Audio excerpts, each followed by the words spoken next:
Hey folks, this is Mike Tango Whiskey coming at you with another video, this time on the basics of entry tools. This video is in response to some requests that I've got to cover this lock picking kit here. This is the one that you saw in the Get Home Bag video, and I'm going to go through the contents of here, but just a disclaimer, it's a little bit of a spoiler. I mean, this pouch became kind of a holding cell for all of my smaller lock picking tools. To be honest, if it really doesn't fit the philosophy of that Get Home Bag, like if I'm going minimal and only what I need, there's a lot of things in here that I definitely would not use on that trip home. But I'll show you the contents in here, and this will probably change over time. I'm going to try and end with, these are the tools I would use in that Get Home Bag if I had to do it again. But this has some weight to it. This is a good 1.5 pounds or so that would be reduced for sure. But rather than just cover the contents of this, I am going to do that. I wanted to talk a little bit about entry tools in general. And lock picking is a particular aspect of entry tools that kind of gets people interested. When the people get into prepping, they get into preparedness, a lot of them will steer towards lock picking as a skill to have in case of an emergency, right? If you need to gain entry into a room, a building, a vehicle, to protect yourself from violence, to protect others from violence, maybe severe weather, there are legitimate use cases for being able to bypass or to get through locked rooms or cases or anything like that. There are legitimate legal reasons to be able to do that, and it is a valuable skill to have, and also one that you probably are not going to be able to develop once the time comes, right? If everything collapses and we're in a true SHTF type situation, that's really not the time to try and start learning this stuff. So if you start dabbling now, you can get reasonably proficient at a lot of these things, and they can help you in that time of need. So, okay, first and foremost, let's talk about legalities. So there are definitely laws against some of this stuff, right? There are laws where you're at. There's rules and policies at your job or at your work. There are definitely city, state, federal laws that prohibit people, obviously, from breaking into places where they shouldn't be, right? Follow the law, okay? I am not telling anybody to break the law. But I'll give you some examples of some legal use cases that I personally have experienced over the past few years that have kind of led me into this area and kind of sparked my interest in it. First of all, I was a body mechanic in the service years and years ago, so part of my job was to gain entry into vehicles when people lock themselves out. So I'm pretty proficient at getting access to vehicles, not so much the newer ones, but most of the older models, and all of my cars are old, so it works out. But that's kind of where I started, is gaining access to with like Slim Jims, and we had lock picking kits and all these other things to get into vehicles. That's really where my skill in this area started, and then it expanded to buildings and doors and spaces like that once I retired, and now that I'm into prepping. So, and also me and my wife we dabble in commercial real estate and those kind of things. There have been instances where, so about 4 times over the past year, I've had to break into family vehicles. Either myself, my wife locked herself out, or my kids have locked themselves out of their cars. I've also broken into 2 strangers' cars who I happen to have some kit on me, once at the gas station and then once at work, where the individual locked themselves out of their vehicle. I was able to help them gain entry relatively quickly. So that was pretty cool. And then twice at my previous place of employment, somebody actually lost the key to the building that we worked in, and I was able to gain access through the front door. And then a second time I was able to gain access to my boss's office when he had also lost his key.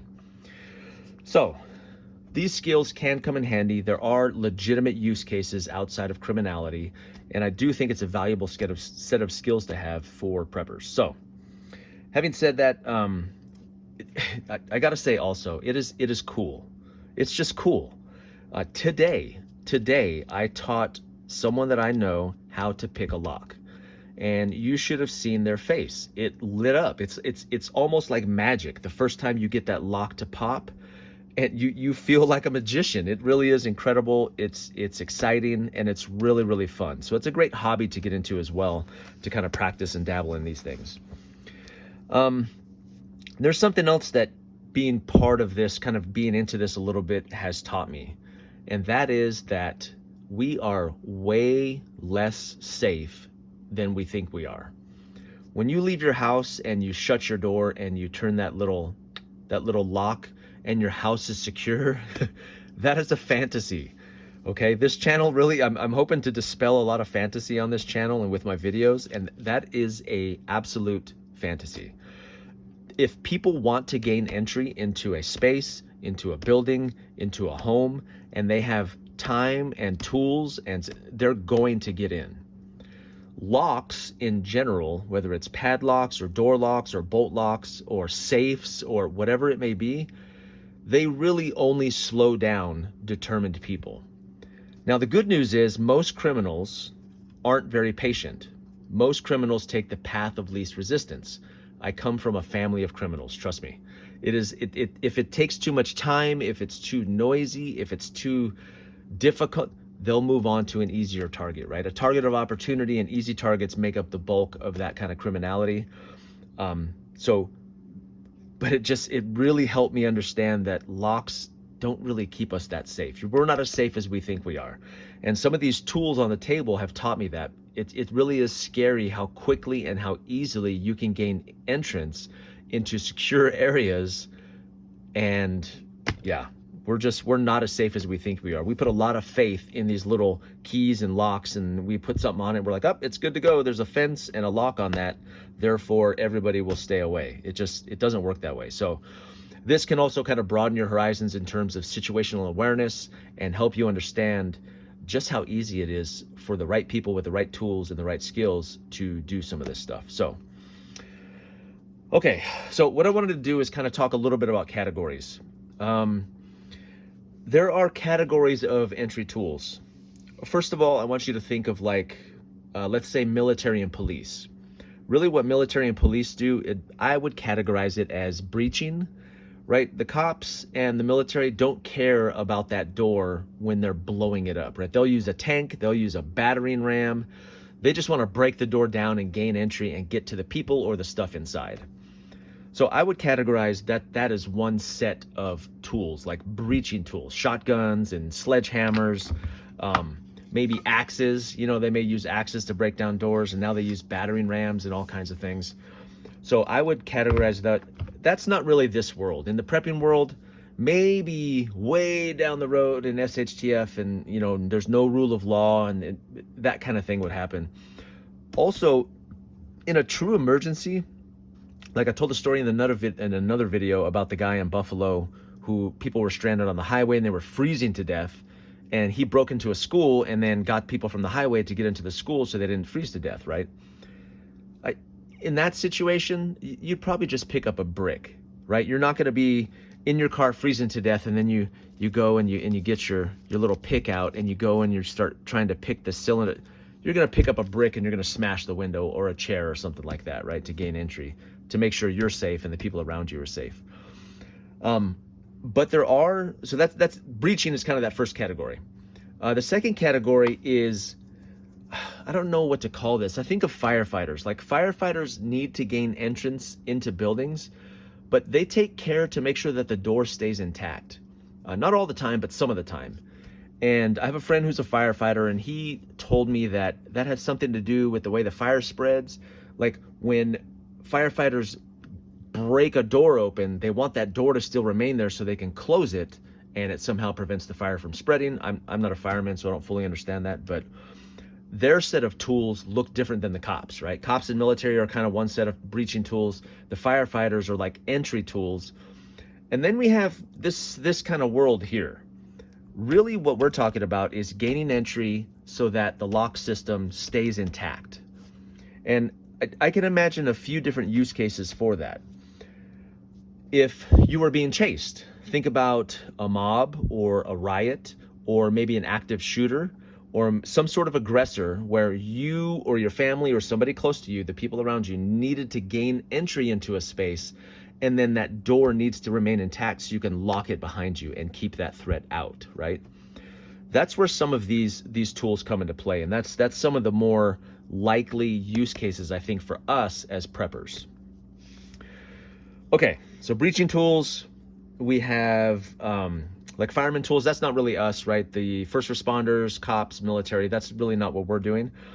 For us, there's basically two categories of tools. I would classify them. I'm sure, I don't know how accurate this is, but this is how I kind of categorize them in my mind, okay? There's lock picking tools, and then there are bypass tools. Okay, let me explain the difference between the two. So lock picks, a pick is an attack. That's what the term they use in the lock picking world. It's an attack on the tumbler. So you are using these tools against the actual keyhole, right?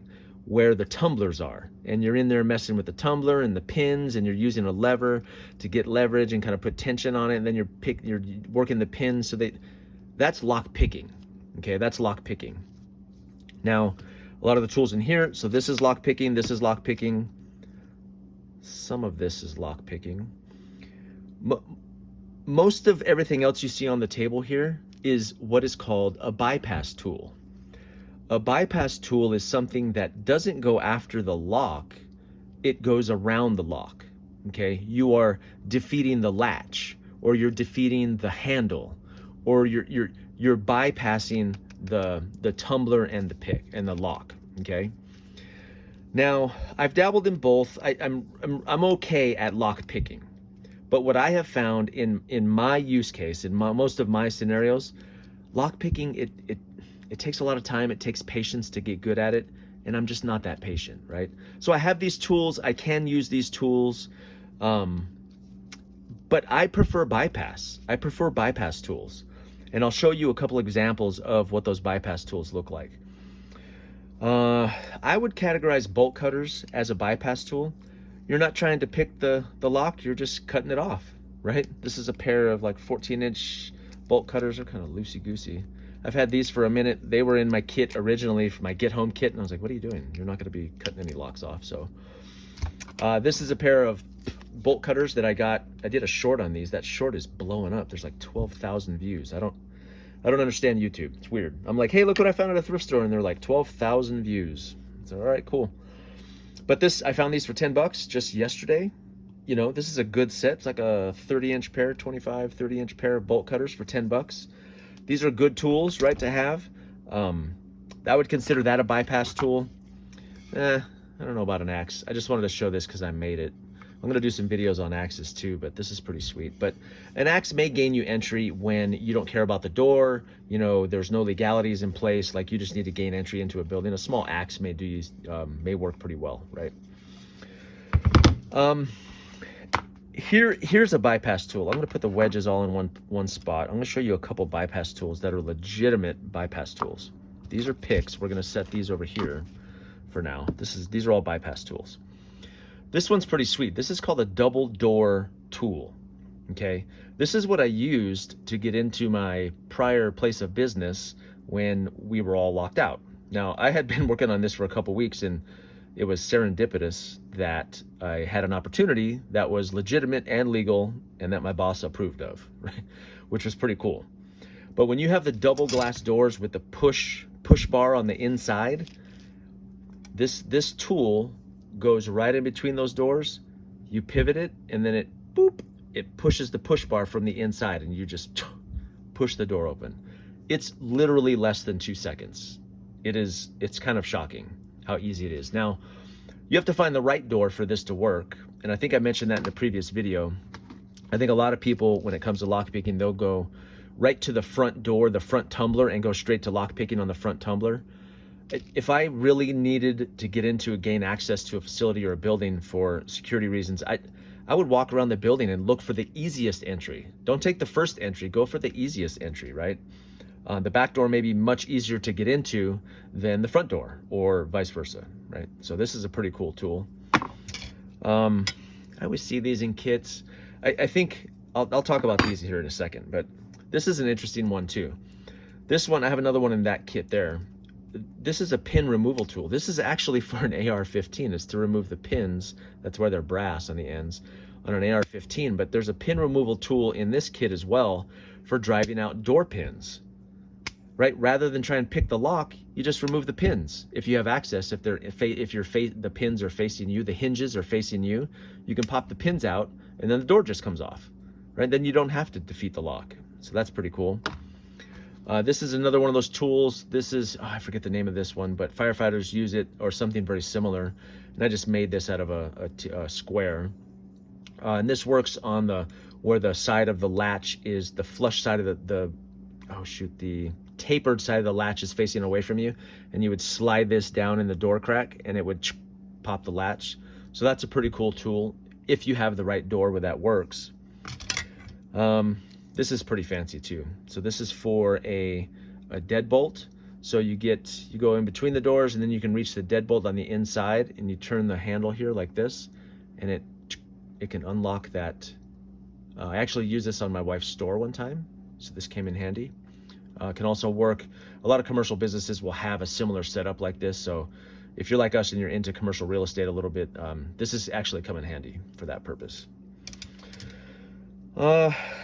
These are the ones on my key fob. These are the ones I carry in my wallet. I'll be honest, I've never used these.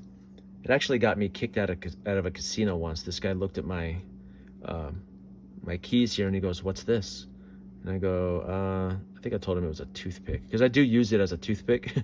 It's actually a bypass tool for a padlock, but he goes, "Well, you could stab somebody with that." I was like, "Well, how many times would I have to do that, man?" I had to take it back to my car. He didn't buy it, so.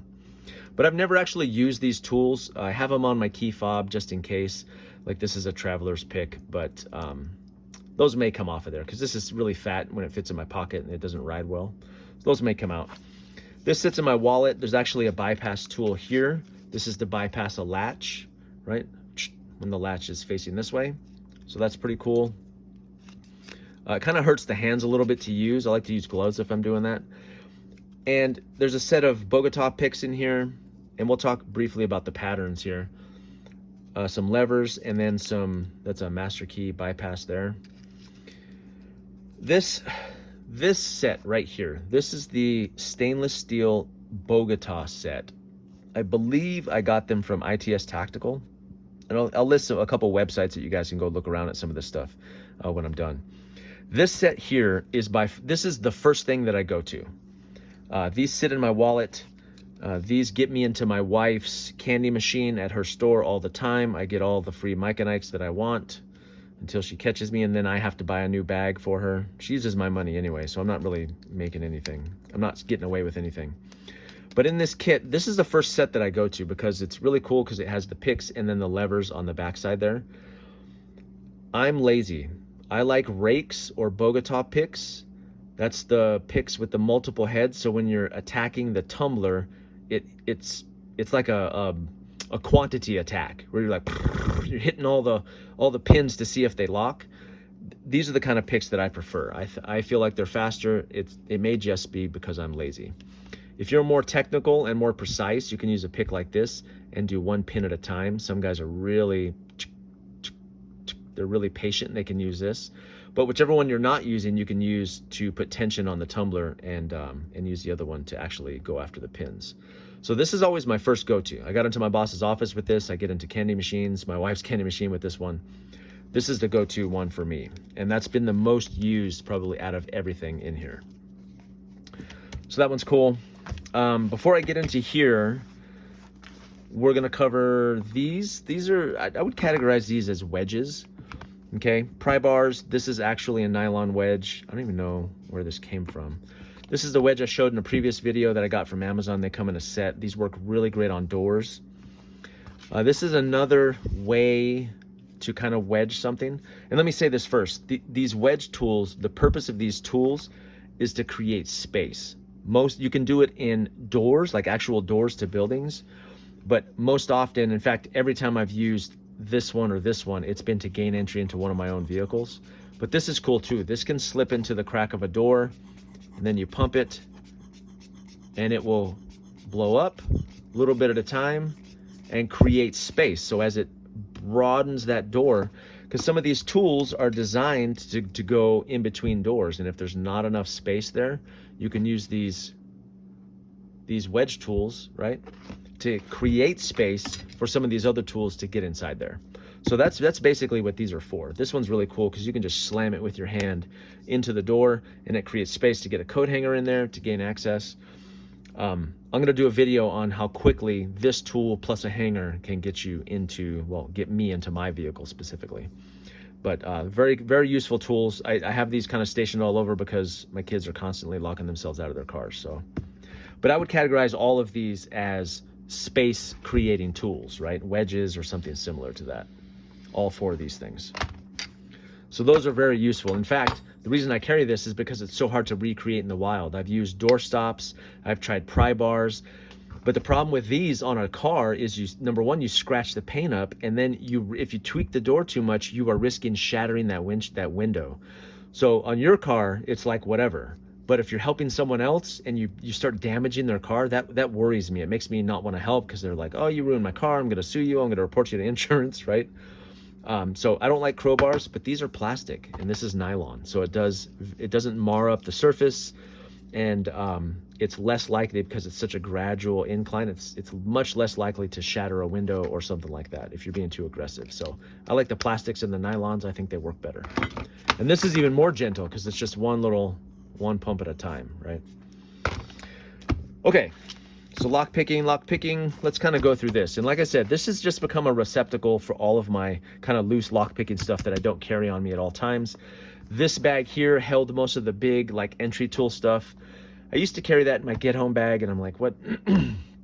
Maybe, you know, I think that may have a use case where you had to get into a building for weather or for safety. But it was just so big and bulky, I stopped carrying it. So, all right, in this bad boy, and again, if you haven't noticed it by now, I favor bypass tools over lock picking, but I have a combination of both in here. I don't know. Bypassing appeals to my lazy nature. Let's just call it what it is. I'm lazy, and I think bypass tools are more efficient. You know, this is more meticulous. I'm not a very meticulous person. This does not appeal to my unmeticulous nature. Bypass tools appeal to my quick, fast nature. Okay. What are these called? Lloyds.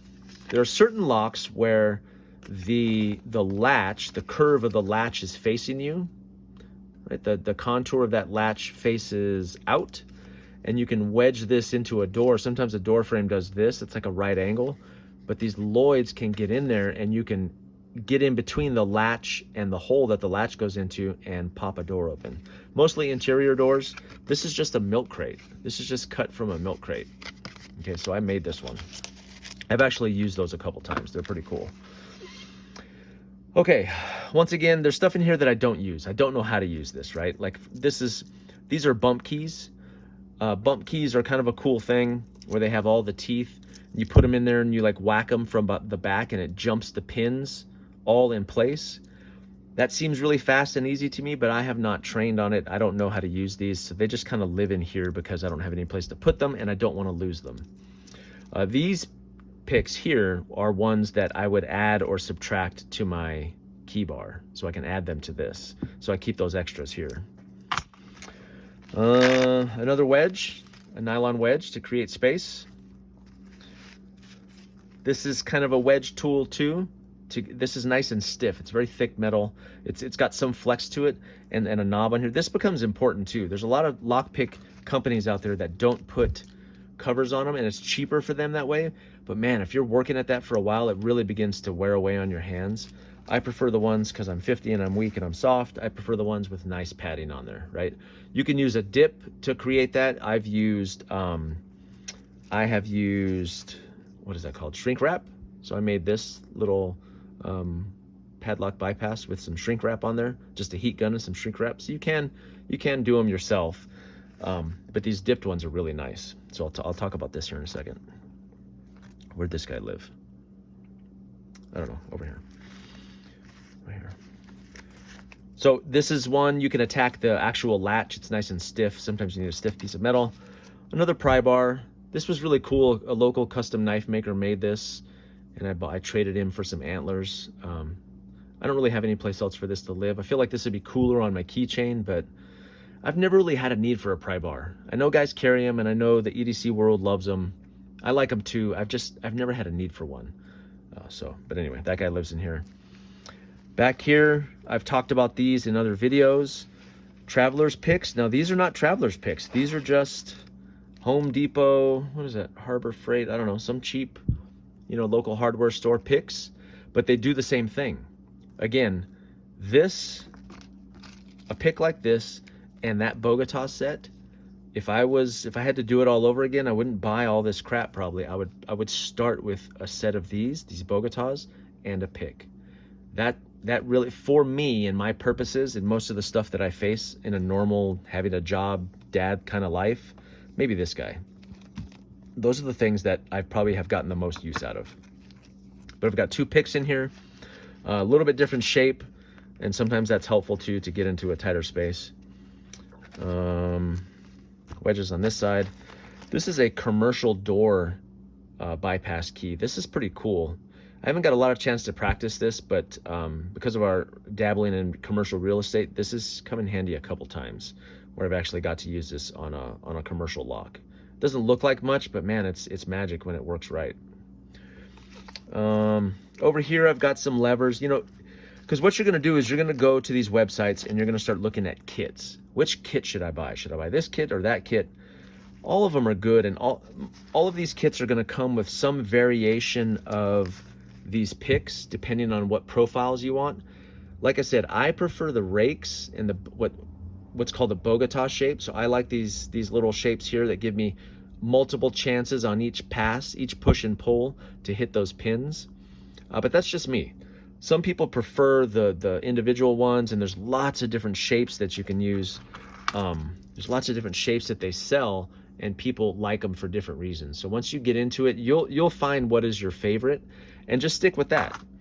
But you can buy these sets, and they have variety sets where they come with a variety of different picks, and I recommend doing that just to kind of get your feet wet and see what you like. Another pry bar. This is probably useless. I think I pried something once with this and it just bent. I was like, great. So I added this so it looks cool, but this should probably come out of here. I haven't found much use for this. These are the tensioners. So these kits will come with some picks, and then they'll come, these are all trapped in here. Get the idea though. Get some. They'll come with tensioners as well. What good is this if I can't even get it out of here? Let's see if I can get one out. There we go. Some variation of a tensioner, right? These are basically the 2 tools you'll need to attack a cylinder. You need to put tension on that cylinder in the direction you would turn the key, and then you attack the pins with the pick itself, right? So it takes 2. So on TV, when you see them walk up with one thing and they're like, and the door opens, it's BS, right? That's nonsense. So you need a pick, and then you need a tensioner. And these come in all shapes and sizes because some keyways are a little bit fatter. So these come in thicker metal, thinner metal, a little bit shorter. Some of them are coated. So you just have to find what you like and what works well. So this is just all the variety of tensioners that have come with the kits that I've purchased. This one here. So this is my pin driver. It's a real simple tool. It's just a spring with 2 pieces of metal in there. Very similar to the AR pin tool, but this is specifically for driving out door pins. It's got nice narrow heads on it, so you just set it on the pin and then, right, or vice versa, to knock that pin up. That's pretty cool. It's a bypass tool. I really like the idea of that. A shim tool. So this is to pull a latch that's facing you. So you stick that in the crack and pull it right towards you. This works pretty well. It's a smaller version of I think what's called the fireman's tool, but it's similar to this guy here. Really nice little tools. Really stiff metal too, so I like those. And over here, ooh, there's a nice kit. I got this from, so this is one of those sets, right? I got this from Sparrows. Is it Sparrow? Yeah, Sparrows. And you can see it comes with a set of tensioners. Did I do this one? Yeah, I made this guy. I put shrink wrap on all of these, the heat shrink on these because they came plain. But again, this is a variety pack, right? So it came with a Bogota. This is called a city rake because it looks like a city skyline. I don't know if you can see that. It's pretty cool. And then some individual picks and some tensioners. And then I have one bypass tool in here. So again, you can buy one of these sets. They come in these cool little cases, and you can just carry this with you and practice wherever you go. Let me say also, so some of you will go on Amazon and you'll see these kits on there that they're most of them are trash, right? They're made in China. The metal is very weak. But one cool thing is they come with those acrylic clear locks. Now those are also trash.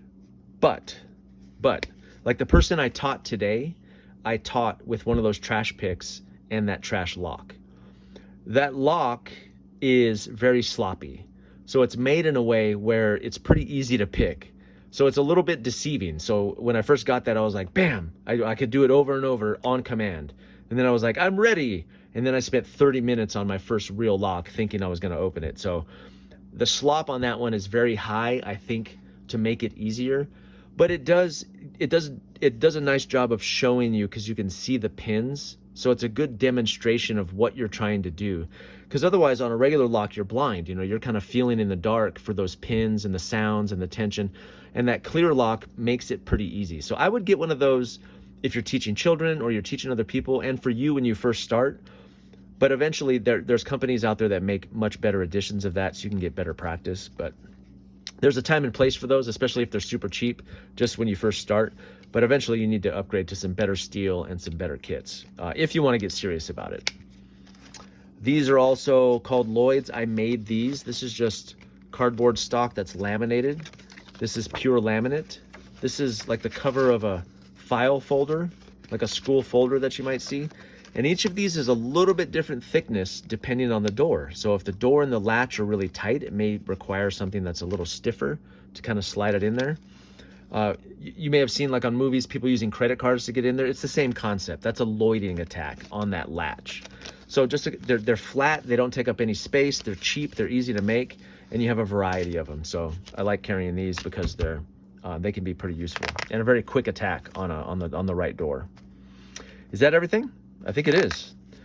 Yeah, that's everything. So if I had to start over and I had to, let's see, if I had to start over and do it again, what would I start with? What is my advice to you to start with? I would probably do something like this. This guy can do what this guy can do. This could get me into a car. This is the most important part of me getting into a car for one of my family members because of that door, the tension that needs to put on the door. This is the most common one I use to actually try and pick a lock. And this is the most commonly used bypass tool that I have used on the right door, okay?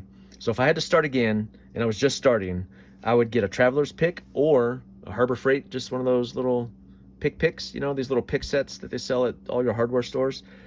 And I would start with a set of Bogotas. This set was like 15 bucks. This was like $2. I don't even remember where I got this. So you can get a nylon wedge. They make different nylon wedges for other uses, or just go on Amazon and get you one of these guys. So with this kit, I can get into a lot of locks, a lot of doors, and a lot of cars. That's pretty powerful. This is a very small set of tools. In fact, in line with my Get Home Bag video, this is more realistic, right? This lines up more with my philosophy that I presented in that video. Like, what are you likely to do, and what do you really need? This is probably the most minimalist set that I would start with. So that would be my recommendation. Okay, so I'm gonna wrap it up. This is at hitting 33 minutes now with my rambling. I appreciate you all. I hope that this video did what you needed it to. I know some people wanted to see what was in this kit, and your feedback and your comments have helped me reassess what I carry, right? This is way too much stuff. This is 2 pounds of crap that I'm definitely not gonna use on my 2-hour bike ride home, So that will change. That will change for sure. But I hope this helps, talking a little bit about some of the legalities, the philosophy of use, some legal reasons why we as preppers might need to use these tools for ourselves or for others. It's really cool too. This is a really fun area to get into. It feels like magic when you're able to pick a lock. It really does. It's exciting. And also the other big takeaway is we're not as safe as we think we are. When you start learning how to do this stuff, it's kind of scary how easy it is to gain entry into places, and it helps you understand criminality and what some of those folks do to gain access to people and to your stuff, and it helps you be more secure. It's helped me ramp up security in my house, with my things, in my locked cases. Like, it's made me reassess my security plan everywhere else. So I think that's a good thing. And then lastly, we covered kind of the categories. We have like first responder entry tools. That's not really us. And then we have lock picking tools specifically. And then we have bypass tools, which is where I think we get the best ROI, right? Minimal investment, maximum return on our effort and our training and our kind of getting smart about these things. So that's where I would start if I was you. All right, folks, I have to get to bed. It's already way too late. I got to get up at 5:30. What time is this? Oh, shoot. I'm already screwed. So anyway, I enjoy making these videos. I appreciate everybody's support, all of your comments. Channel's doing well, and I'm eternally grateful. So this is Mike Tango Whiskey, and I am all clear.